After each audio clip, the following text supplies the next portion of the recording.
Kuya, may asawa ka na? Wala pa. Ilan taong ka na ba? Matanda na ako. Bakit di mo ako gayahin? May asawa na. May mga anak na. Hindi naman kasi ako kagaya mo. Malibog.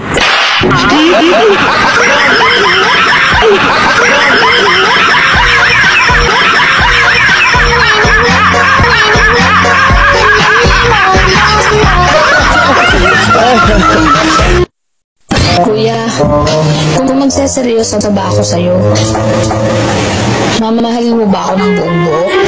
Di paano yan? Anong paano to? Pati na. Hindi na buo.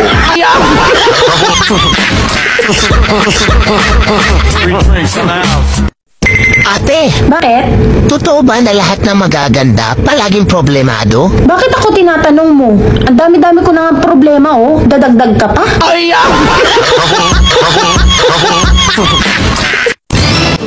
Kuya, kape. Thank you ah. Ano? Masarap? Oo, masarap. 15 pesos lang yan.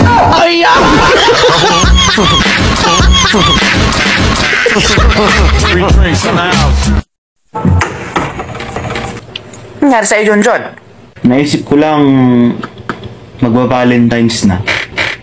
Pero hindi pa rin ako nakakatanggap ng flowers. Flowers, John. Diyos ko. Napabaliw ka na naman. Ang babaw ng problema mo, puro kadramahan.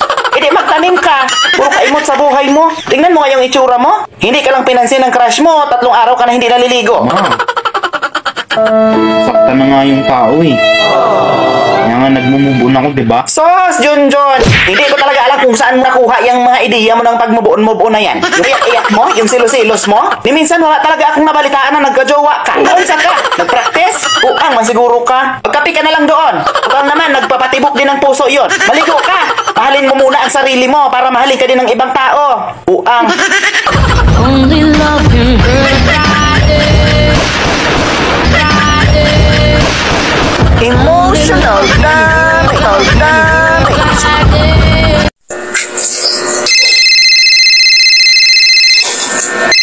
Hello. I love you po. Pupunta ako dyan mamaya. Sige, pupunta ako dyan mamaya. Sino yan? Hoy, babae. Ang landi-landi mo. Magbabagong taon na, hindi ka pa rin nagbago? Pag nakita kita, dut-dutin ko talaga yung gipay mo. Sino? Tumatay sumagot. Si mama yan. Ay, bahala ka dyan. Kinuha mo bigla sa akin. Bahala ka dyan. Si mama.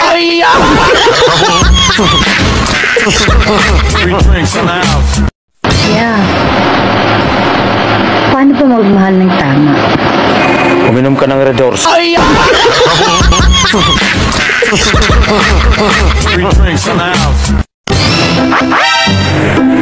Ano yung ulam mo? Pritong tilapia. Sarap pa. Bakit? Sa akin kasi pasang tilapia.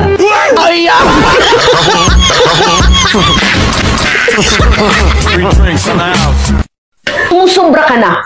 Hindi ko na kaya mga pinanggagawa mo. Kaya maghiwalay na tayo. Tingnan mo yung bunganga mo. Parang puwit ng manok. Dada ka ng dada. Ano bang ginawa ko sa'yo? Wala naman ah. Yung sobrang pagkababaero mo, hindi mo ba ginawa sa akin? Pangit ka na nga. Babaero ka pa. Kung pangit ako, ba't nila ako nagustuhan? Saka ikaw, bakit mo ako pinatulan? Kung pangit ako. Kasi magaling ka mambula. Hindi ibig sabihin gwapo ka. Sa totoo lang, sobrang pangit mo. Alalahanin mo, pagka magkapareho yung balaybo, magkakasamang lumipad yan. Kung pangit ako, pinatulan mo ako eh. So, ibig sabihin, pareho yung balahibo natin. Lahing pangit. Hindi ibig sabihin, wakit pinatulan kita, ay magkapareho na balahibo natin. Bakit hindi ba? Ano ba kulay ng balahibo mo? Item, ikaw. Oh, sabi ko sa'yo eh, pareho itim din.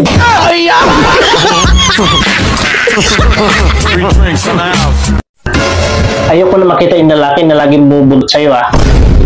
Kahit alam niyang may asawa ka, nanliligaw pa rin sa'yo. Tandaanan mo yan. Oo Han, hindi mo na yun makikita at hindi na rin yun manliligaw sa akin. Ay, buti naman tumigil na siya. Siguro, naiintindihan na niya na mali yung ginagawa niya. Oo, Han, gumawa na rin ako ng paraan para tumigil siya. Diyan ako believe sa'yo, Han.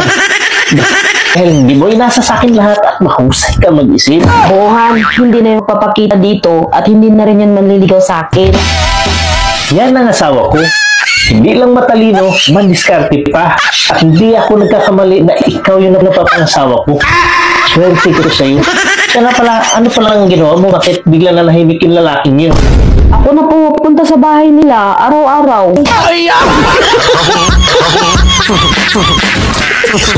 Three drinks in the house.